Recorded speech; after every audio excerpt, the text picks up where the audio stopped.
about the set that you're calling the Pepe Sr. set. So yes, the Pepe Sr. set is my clear nylon hard tension set. Okay.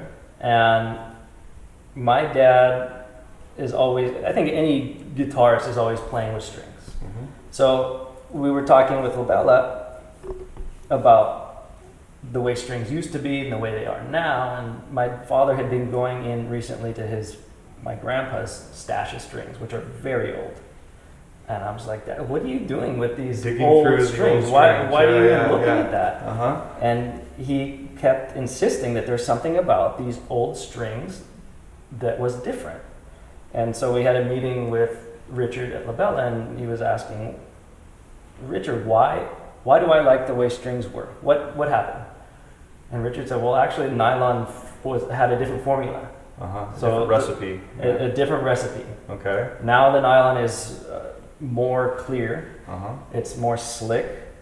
And a little plasticky, maybe. A little bit. Yeah. Towards that end. So what they did is they went back to the pre-modern recipe or formula that they were doing back in the 60s? Right. So my dad asked, Uh-huh. can you make me strings like I used to get in the 60s and 70s? And Richard said, yeah, I can do that for you. So the Pepe Sr. set is the old world formula of nylon.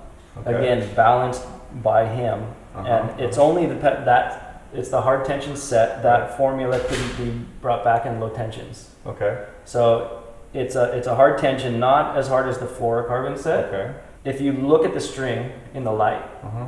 if you look at modern nylon, it's super clear. These are a little bit opaque. Okay.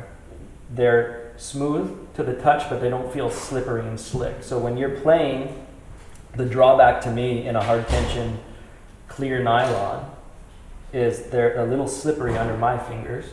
I think my father feels the same way. Uh-huh. These have a little bit of a grip. They're a little bit springier than the modern formula, and they have a warmer sound.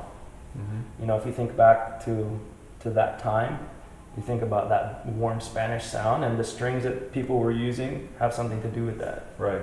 Same thing when you think about the Torres guitars and gut. Mm-hmm. There's a sound, and that's because it was a different string. Mm-hmm. Mm-hmm. The instruments, of course, have just as much to do with it, but there are concrete differences. Okay. It's a really exciting string. I think that this string is going to make most people happy. It's not overly stiff. It has a lot of power. It's warm. It's beautifully balanced. It has a feeling in the right hand that hints at the rectified nylon. Not if you rub the string, but in the way it releases off your fingers. Okay. And in the left hand, you don't have string noise. I think the Pepe Sr. set is going to be the string that people are going to gravitate towards, because it has all the benefits of all these different strings we're talking about.